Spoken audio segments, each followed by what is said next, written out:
Hi, Amanda Sutt here with Black Creek Coaching. And today I want to talk about why progress is hard to see when you're in a hole. And I love using this metaphor with my clients because so often when you're working through something, you've dug yourself in a hole. We all do it.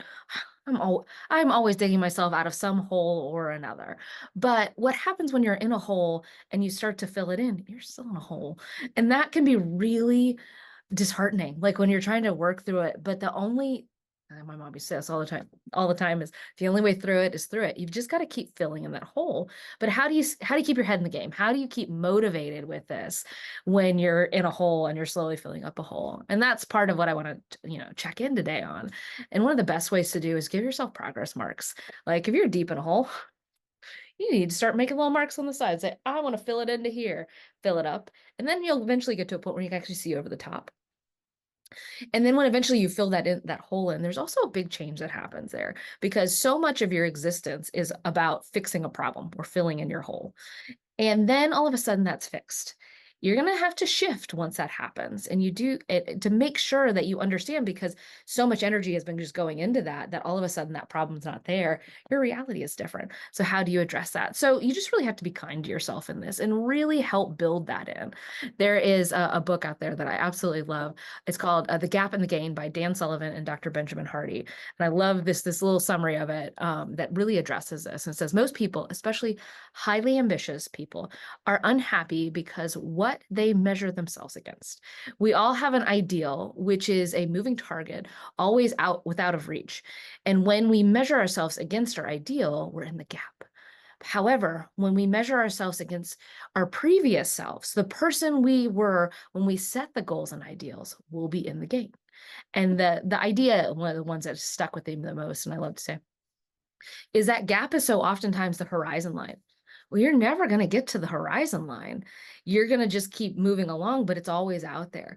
And so, this is a really important part. As a leader, we are so good at seeing that big picture and what it should be. But that's also not necessarily a reality that's ever going to happen. And therefore, you've set yourself up for failure because you're never going to achieve the goal that you set out there. And so, that's when we talk about the gap versus the gain is pause.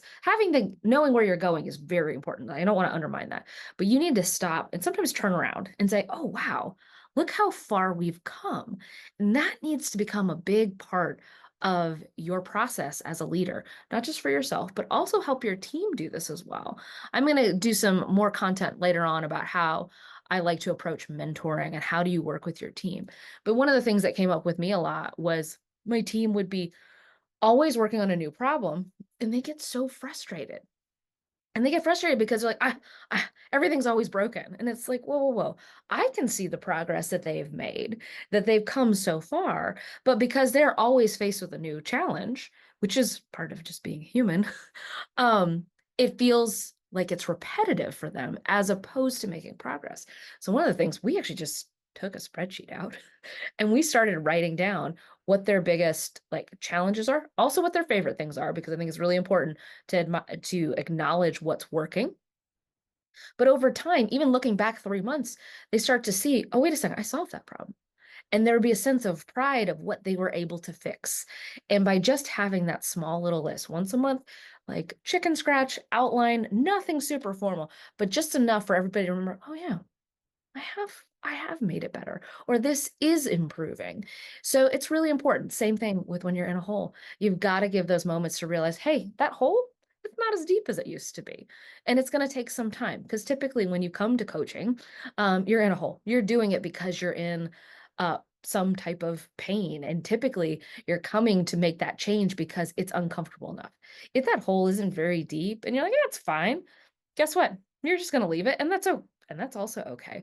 But when you really need to make that change, there's the whole psychological part of how do you measure progress when you're knee deep in something and it's going to just take time to do it the right way because there's a lot of things you could do that just catapult you through, but then you're going to fall back into it until you actually fill in the hole. Like it can get you out, but there's going to be some things that slide back. So it's a good metaphor. I really like it just because it helps you think about where you are and that it's okay. And like let's recognize that we've got a mess we got to clean up and that's okay. And we're going to clean it up, but we also need to see that progress because as humans, We need to win. And we need to see that as leaders because there's a lot of times as a leader, you're not getting the pep talk that you're giving to your team and that motivation. So, how do you make sure that's built in for yourself? So, with that, think about what hole you're in and what progress points you want to make sure that you feel like you are making the progress that you need to, because doing it the right way does take time and it can be very rewarding, but it takes a while. So, think about what hole you're in and what progress marks you want to take. And I'll catch up with you guys next time.